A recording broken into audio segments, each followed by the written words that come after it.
नमस्कार दोस्तों, हमारे YouTube चैनल रेणु कुमारी में आप सभी का स्वागत है। तो दोस्तों, आज मैं प्रेरणादायक एक कहानी सुनाने जा रही हूँ, एक रानी के कर्मों की सच्ची परीक्षा। इस संसार में हर मनुष्य अपने कर्मों से बंधा हुआ है। राजा हो या रंग, अमीर हो या गरीब, कर्म किसी को नहीं छोड़ते हैं। भगवान श्री कृष्ण गीता में कहा है, कर्म किए जा, फल की चिंता मत करो। आज की यह कहानी एक ऐसी रानी की है जिसके पास धन था, सत्ता भी थी, सम्मान था, लेकिन जब कर्मों की परीक्षा का समय आया तो वही रानी स्वयं अपने ही कर्मों के जाल में फंस गई। यह कहानी आपको सिखाएगी, अच्छे कर्म कभी व्यर्थ नहीं जाते और बुरे कर्म चाहे कितने भी छिपे हो, एक दिन सामने आवश्यक आता है। बहुत समय पहले की बात है। आर्यावर्त की धरती पर स्वर्णपुर नाम का एक समृद्ध राज्य था। उस राज्य में सोने जैसे महल थे, हरे भरे खेत थे और प्रजा सुखी थी। स्वर्णपुर की रानी का नाम था रानी पद्मावती। रानी अत्यंत सुंदर थी, बुद्धिमान थी और धर्म ग्रंथ का अच्छा ज्ञान रखती थी। राजा की जनता रानी का आदर करती थी। लोग कहते थे, ऐसी रानी भाग्य से मिलती है। लेकिन बाहर से दिखने वाली चमक के पीछे कुछ ऐसे कर्म छिपे थे जिन्हें केवल ईश्वर ही देख रहा था। रानी पद्मावती हर पूर्णिमा को दान पुण्य का आयोजन करती, भोजन बांटना, वस्त्र दिए जाते थे और ब्राह्मण को स्वर्ण मुद्रा मिलती थी। राज्य में भर में चर्चा थी, रानी बहुत दयालु है, लेकिन सच्चाई कुछ और थी। रानी दान तो देती थी, परंतु उसका उद्देश्य करुणा नहीं, प्रशंसा और प्रसिद्धि था। वह चाहती थी कि हर व्यक्ति उसके गुण गुण गाए, हर मंदिर में उसका नाम लिया जाए। श्री कृष्ण कहते हैं, जो कर्म अहंकार से किया जाए और वह कर्म नहीं, बंधन बन जाता है।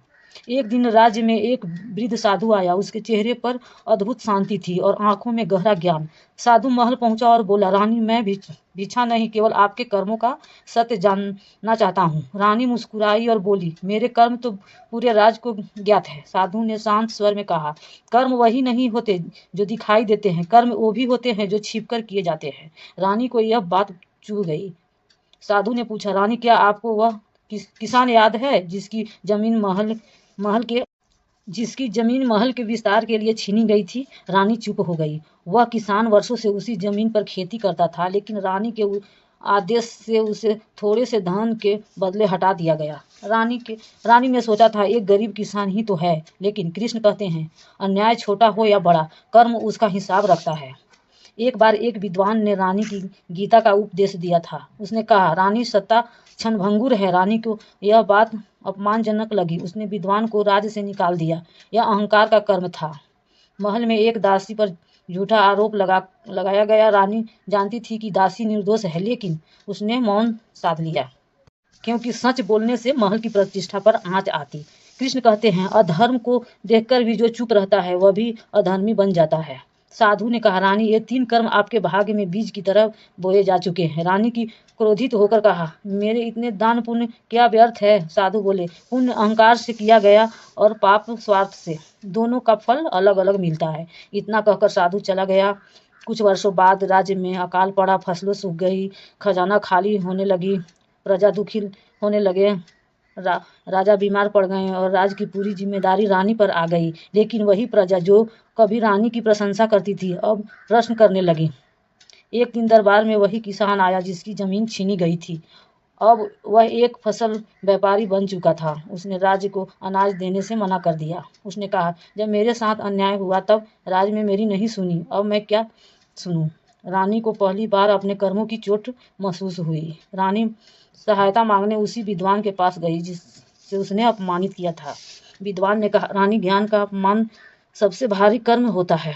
रानी की आंख में आंसू आ गए। महल में वर्षों पहले जिसकी दासी को सजा मिली थी, वह एक न्याय की देवी की शरण में थी। उसी घटना के कारण राज्य का कानूनी संकट आ गया। रानी समझ चुकी थी, मौन भी एक कर्म है। रानी ने पहली बार सच्चे मन से कृष्ण का स्मरण किया। उसने गीता खोली और पढ़ा, स्वधर्मे निधन श्रेय। उसने समझ आया, कर्तव्य से भागना ही उसका सबसे बड़ा अपराध था। रानी की सार्वजनिक रूप से अपने कर्मों को स्वीकार किए। उसने किसान से क्षमा मांगी, विद्वान को सम्मान दिया और दासी को न्याय दिलाया। यह कर्म बिना अहंकार के था। रानी ने दान करना बंद नहीं किया, लेकिन अब वह दान छुपकर करने लगी। कोई नाम नहीं, कोई प्रशंसा नहीं। समय के साथ राज्य फिर से समृद्ध हुआ, लेकिन इस बार रानी के मन में गर्व नहीं था, केवल कृतज्ञता थी। साधु फिर आया और बोला, रानी अब तुम्हारे कर्म तुम्हारे बंधन नहीं, तुम्हारी मुक्ति बन गया है। इस कहानी से हमें यह सीख मिलता है कि कर्म दिखावे के लिए नहीं, कर्तव्य के लिए होनी चाहिए। मौन भी कर्म है। अहंकार से किया गया पुण्य भी फल नहीं देता है।